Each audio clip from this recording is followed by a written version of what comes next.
Guys आज के इस वीडियो में मैं आपको बताने वाला हूँ जंगल में सर्वाइव करने के लिए कुछ सर्वाइवल स्किल्स, जो कि अगर आप कभी जंगल में गुम हो जाते हो या फिर खो जाते हो या फिर आप जंगल में कभी जाते हो तो वो आपके लिए बहुत ही हेल्पफुल होगी जंगल में सर्वाइव करने के लिए। तो सबसे पहले तो अगर आप जंगल में आते हो तो आपको अपने कपड़ों का ध्यान रखना है कि कपड़े ज्यादा टाइट भी नहीं होने चाहिए और ढीले भी नहीं होने चाहिए। अगर ढीले होंगे तो वो कहीं पर फंस सकते हैं ऐसे कांटों वगैरह में, तो आपको बहुत ही प्रॉब्लम हो सकती है। इसके अलावा आपको चप्पल का भी ध्यान रखना है कि अगर चप्पल में आते हो तो फिसलन टाइप वाली ना हो, जैसे कि मैं पिछली बार पहन लिया था वैसे ना हो। आप जूते में आ सकते हो लेकिन जूते भी ऐसे नहीं होने चाहिए कि उसमें ज्यादा पानी वो भर जाता हो, वैसे वाले नहीं। स्पोर्ट्स शूज पहन सकते हो ऐसे। इसके अलावा अगर आप जंगल में आ रहे हो तो आपको कुछ सामान कैरी करने की जरूरत होती है, जैसे कि माचिस या फिर लाइटर या फिर नाइफ भी अगर आप कैरी कर सकते हो तो आप जरूर से लाना, क्योंकि क्या पता इनकी जरूरत पड़ जाए। जैसे कि लाइटर या फिर इसकी माचिस की जरूरत आग जलाने के लिए पड़ सकती है, और अगर चाकू की किसी अगर आप जानवर वगैरह से बचना चाहते हैं या फिर कुछ निशान वगैरह बनाना चाहते हैं वो भी मैं आगे बताऊंगा, तो उसमें भी आपकी हेल्प कर सकता है वो। तो फिर अब एक एक स्किल के बारे में जानते हैं। तो सबसे पहले तो बात कर लेते हैं कि अगर हम जंगल में कहीं पर गुम हो जाते हैं या फिर खो जाते हैं तो उस कंडीशन में हम क्या कर सकते हैं। तो इस कंडीशन में आप ये कर सकते हो कि आप रास्ते भर में मार्किंग करते चलो, जैसे कि पत्थर पर या फिर पेड़ पर।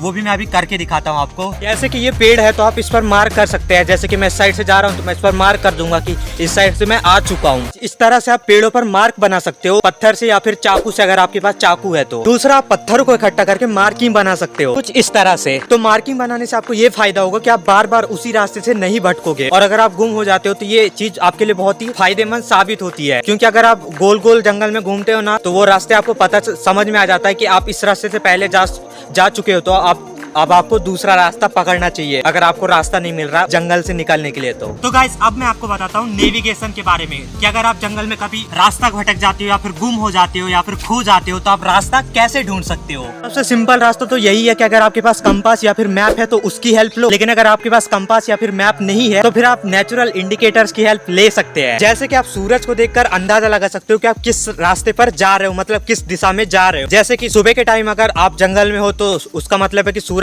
पूरब की तरफ है, और अगर शाम के टाइम हो तो सूरज पश्चिम की तरफ है। लेकिन अगर आप दोपहर की तरफ हो तो उस टाइम सूरज दक्षिण की तरफ होता है, मतलब कि उत्तरी गोलार्ध में होता है उस टाइम सूरज। इसके अलावा पेड़ों के तनों में काई को देखकर भी आप दिशा का अंदाजा लगा सकते हो, क्योंकि पेड़ के तने में जिस तरफ काई होती है उस तरफ धूप बहुत ही कम पड़ता है, मतलब कि वो उत्तर दिशा है। जैसे कि ये इस पेड़ के तने पर काई है, और अभी मैंने कंपास पर चेक भी करके देखा तो ये उत्तर दिशा पर नॉर्थ में ही दिखा रहा है, ये वाला पेड़ की तने की जो काई है वो। और इस साइड ज्यादा धूप भी नहीं पड़ती शायद, देख लो ऊपर साइड भी। अलावा अगर आप कभी रात में जंगल में फंस जाते हो तो आप ध्रुव तारे मतलब कि स्टार्स को देखकर भी आप अंदाजा लगा सकते हो। जैसे कि आपने किताबों में पढ़ा होगा ध्रुव तारा किस साइड होता है, तो आप उसको ध्रुव तारा या फिर और भी तारों को देखकर आप अंदाजा लगा सकते हो दिशा का। इसके अलावा आप किसी ऊंचाई वाली जगह पर जाकर देख सकते हो, जैसे कि पर्वत या फिर किसी और भी जगह ऊंची जगह पर जाकर देख सकते हो, या फिर पेड़ के ऊपर भी चढ़कर देख सकते हो कि आसपास किस साइड आपके लिए आप जा सकते हो और कौन सी दिशा में रास्ता आपको दिख रहा है। इसके अलावा अगर आपको जंगल में कोई व्यक्ति मिलता है, जैसे कि बैल चराने वाले या फिर बकरियां चराने वाले बहुत सारे लोग मिलते हैं जंगलों में, तो आप उनसे रास्ता पूछ सकते हैं कि किस साइड आप जा सकते हो यहाँ जंगल से निकलने के लिए। तो गाइस अब हम जान लेते हैं कि आप जंगल में पानी कैसे ढूंढ सकते हो। तो सबसे पहले तो आप जहाँ पर भी हो वहाँ से आप झरने वगैरह या फिर पानी की आवाज सुनने की कोशिश करो, क्योंकि बहुत हद तक आपको झरने या फिर मतलब नदियाँ वगैरह अगर आपके पास हो आसपास होगी तो आपको उसकी आवाज सुनाई दे देगी। आप शांत होकर सुनने की कोशिश करो एक बार। इसके अलावा आप जंगल के निचले हिस्से में जा सकते हैं, क्योंकि ज्यादातर जो पानी होता है वो जंगल के निचले हिस्से में होता है। तो यहाँ नीचे आने पर मुझे पानी नहीं मिला। अगर आपके साथ भी ऐसा ही होता है तो आप इसी को फॉलो करना, तो क्या पता आपको आगे चलकर पानी मिल जाए, या फिर जो पानी होता है ना वो निचली आबादी की तरफ है ना, मतलब आगे बढ़ता है। तो अगर आप उसी तरफ जाओगे तो क्या पता आपको उधर आगे कोई ना कोई गाँव मिल जाए। तो वैसे तो इस साइड मुझे पानी मिल जाएगा मुझे पता है, लेकिन अगर आपके साथ होता है तो आप आगे बढ़ सकते हो, उसको फॉलो कर सकते हो। इसके अलावा अगर आप पानी ढूंढ रहे हो तो आप जानवरों के पैरों के निशान भी देख सकते हैं, क्योंकि ज्यादातर जो जानवर होते हैं वो पानी पीने के लिए नदी की तरफ जाते हैं, तो उनके पैरों के निशान वहाँ पर रह जाते हैं। तो इस नदी का पानी तो गंदा है, लेकिन मैं अभी आगे जाके आपको दिखाता हूँ कि आप कैसे प्योर मतलब साफ पानी पी सकते हो, या फिर पानी को साफ कर सकते हो और पी सकते हो। तो इसके लिए सबसे अच्छा आइडिया है कि आप नदी के किनारे जो ये रेत होती है यहाँ पर आप झिरिया टाइप बना सकते हो। ये नदी है और यहाँ पर रेत है, उसको जोड़ते हुए आपको यहाँ पर खोदना है। जो रेत वाली जगह होती है उसको थोड़ा सा खोदने पर वहाँ पर पानी निकल जाता है, लेकिन वो शुरू में गंदा होता है तो उसको आपको खोदने के बाद वैसे ही रहने देना है। वो थोड़े देर बाद निथर के वो अपने आप ही साफ हो जाएगा। इसके बाद आप पानी पीने के लिए पलाश के पत्तों का यूज कर सकते हैं, या फिर इसको पाउड या फिर मऊल का पौधा भी बोला जाता है। आप इसके पत्तों में भी पानी पी सकते हो। तो उन पत्तियों से मैंने पानी पीने के लिए कुछ इस टाइप से बना लिया हूँ। अब मैं इससे पानी पी सकता हूँ, क्योंकि जंगल में आपको गिलास थोड़ी मिलने वाला है पानी के लिए। तो उधर से आते आते ना मैंने एक झिरिया खोद दी थी, तो अभी जाकर देखते हैं कि उसमें पानी गंदा था ना तो वो अभी साफ हुआ कि नहीं। तो अभी मैं वापस उसी जगह पर आ गया हूँ जहाँ पर मैंने झिरिया खोदा होता था। देखो यहाँ का पानी साफ हो गया है। अगर आप इसको थोड़ा सा बड़ा बनाते हैं तो वो और भी ज्यादा अच्छा होगा, लेकिन मैंने जल्दी जल्दी में सिर्फ छोटा सा बनाया है। और ये देखो पानी अभी साफ हो गया, पहले कैसा था और अब कैसा है। होने के बाद यहाँ से आप इससे पानी पी सकते हैं।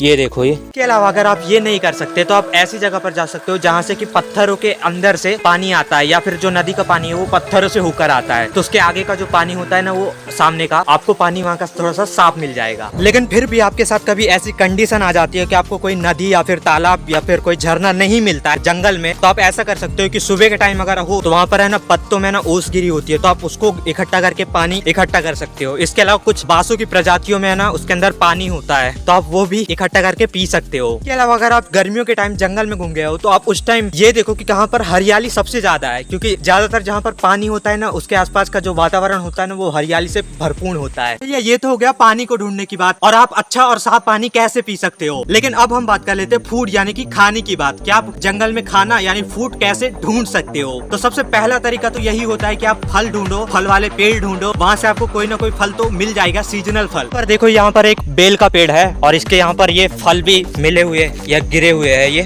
जंगल में आपके पास कभी खाना नहीं मिलता है तो नदी के आसपास अगर झील की तरफ आप जाओगे ना तो वहाँ पर आपको ढेर सारे फलों के पेड़ आपको मिल जाएंगे, तो वहाँ से आप खा सकते हैं। और जंगल में ना आपको आम, जैसे कि ये मेरे पीछे आम का पेड़ है, इसके अलावा जामुन, ऐसे पेड़ है ना जैसे फल वाले पेड़ आपको ढेर सारे देखने को मिल जाएंगे। और अगर आपको पेड़ पौधों के बारे में नॉलेज नहीं है तो आप मेरा पिछला वाला वीडियो जाकर देख सकते हो, उसमें मैंने 50 पेड़ों के बारे में बताया है, तो आप उस वीडियो को भी इस वीडियो को पूरा देखने के बाद देख सकते हो। इसके अलावा अगर आप नॉन वेजिटेरियन हो तो आपको नदी के किनारे जो ये पत्थर है उनके नीचे आपको कहीं ना कहीं केकड़े मिल जाएंगे, अगर आप पत्थरों को ऐसे करके देखोगे। और अगर आप बारिश के टाइम पर जंगल में हो तो उस टाइम तो नदी पर है ना बाढ़ आ जाती है और गंदा हो जाता है, तो केकड़े बाहर निकल जाते हैं, तो उस टाइम आप केकड़े भी पकड़ सकते हो। इसके अलावा अगर आपको मछली पकड़ते आती है तो आप मछली भी पकड़ सकते हो और उनको भून कर खा सकते हो। इसके अलावा अगर फिर भी आपको खाना नहीं मिलता है तो आप कुछ कीड़े भी खा सकते हो, जैसे कि टिड्डे या फिर टिड्डे का लार्वा या फिर चींटियां। अगर ऐसी कंडीशन आ जाती है कि आपको कोई भी खाना नहीं मिलता है तब आप खा सकते हो उनको भून कर। लेकिन पहले तो आप फलों के पेड़ वगैरह ढूंढने की कोशिश जरूर करना। इसके अलावा जंगलों में कुछ ऐसे भी पेड़ होते हैं जिनके कि आप जड़ वगैरह खोद कर आप खा सकते हो। लेकिन अगर आप ऐसे इंसान हो जिसको कि ये पता ही नहीं है कि कौन सा फल खाना चाहिए या फिर कौन सी पत्तियां या फिर जड़ हम लोग खा सकते हैं, ये आपको पता ही नहीं है, तो उस कंडीशन में आप ऐसा कर सकते हो कि आप जो भी फल या फिर जो पत्तियां या फिर जड़ वगैरह खाने वाले हो उसको आप ऐसे लेके और यहाँ पर होठ में घिस के देखो।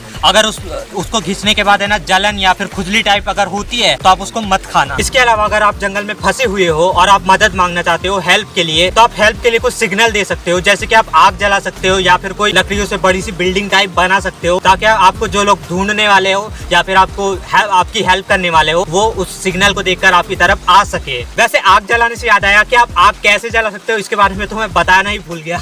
तो चलो मैं बताता हूँ कि आप आग कैसे जला सकते हो। तो सबसे पहला रास्ता तो यही है कि आप माचिस या फिर लाइटर अगर आपके पास हो तो आप उससे आग जलाओ। अगर आपकी किस्मत खराब है और आपके पास माचिस या फिर लाइटर नहीं है तो उस कंडीशन में आप पारंपरिक तरीका यूज कर सकते हो आग जलाने का, जो कि आदि मानव भी यूज करते थे, जो कि है पत्थर से आग जलाना। तो इसके लिए आप 2 पत्थर ले सकते हो और उनको ऐसे कर सकते हो।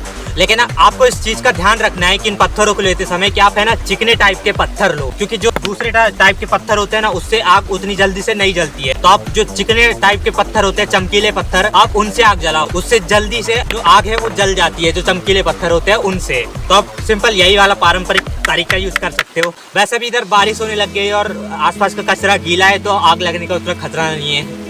इसके अलावा अगर आपके पास कोई स्टील की चीज है, लोहे, स्टील, तो आप ये जो चमकीला पत्थर है उसको स्टील के साथ टकराओगे ना तो वो जल्दी आग पकड़ लेगा। हाँ, इस चीज का ध्यान रखना कि आप जंगल में फालतू आग जलाते मत फिरना, क्योंकि बहुत सारी जो जीव जंतु होते हैं उनको प्रॉब्लम होती है जंगल में, और आसपास के जो पेड़ पौधे होते हैं वो सूखे वाले वो जल जाते हैं। तो अगर आप आग जलाते हो तो उसको बुझा भी देना, या फिर ऐसी जगह पर जलाओ जहाँ से है ना आग है ना इधर उधर ना फैल सके। इसके अलावा बाई चांस अगर आपके साथ कभी ये कंडीशन आ जाती है कि आपको जंगल में रात बितानी पड़े, मतलब कि आपको एक रात जंगल में रहना पड़े नाइट के टाइम, तो आपको शेल्टर बनाना होगा। तो आप शेल्टर उस जगह पर बनाओ जो कि नदी थोड़ा सा पास में हो, लेकिन आप उस शेल्टर को है ना नदी के बिल्कुल भी पास मत बनाओ। आप ऐसी जगह पर, जैसे कि ये छोटा सा पर्वत है तो आप इसके ऊपर बना सकते हो, जैसे कि थोड़ी ऊंचाई पर। भी बारिश हो जाती है तो नदी में बाढ़ आ सकती है, या फिर नदी में कोई जानवर पानी पीने के लिए आ सकता है तो वो आप पर हमला भी कर सकता है। इसलिए नदी के किनारे, बिल्कुल ही किनारे आप शेल्टर मत बनाना। आप थोड़ी ऊंचाई पर और थोड़ी चट्टानों या घास या फिर थोड़ी झाड़ियां वगैरह है उसके पीछे आप अपना शेल्टर बना सकते हो, जो कि ज्यादा सेफ भी होगा। लेकिन ज्यादा दूर भी मत बना लेना नदी से, ज्यादा मतलब बहुत ज्यादा, नहीं तो आपको पानी वहां तक आपके शेल्टर तक पहुंचाने में बहुत प्रॉब्लम हो सकती है। इसके अलावा आप जानवरों से बचने के लिए आप आग का सहारा ले सकते हो, अगर आप आग जला पाते हो तो, क्योंकि जैसे रीछ जैसे भालू जैसे जानवर है ना आग से डरते हैं, तो आप उनको आग से डरा सकते हो अगर आप मतलब वो जानवर आप पर हमला करने की कोशिश करे तब। तो अभी मैं नीचे आ रहा था और मुझे बहुत सारे कीड़े मिल गए थे। तो अगर आप जंगल में रहते हो या फिर कभी खो जाते हो या फिर आते हो तो यहाँ पर कीड़ों से दूर रहने की कोशिश करो, क्योंकि क्या पता कौन सा कीड़ा कितना खतरनाक हो सकता है, किसको क्या पता, क्योंकि बहुत सारे जो कीड़े होते हैं वो जहरीली टाइप के भी होते हैं। इसके अलावा आपको यहाँ पर जंगल में सांप वगैरह से भी सावधान रहना चाहिए, क्या पता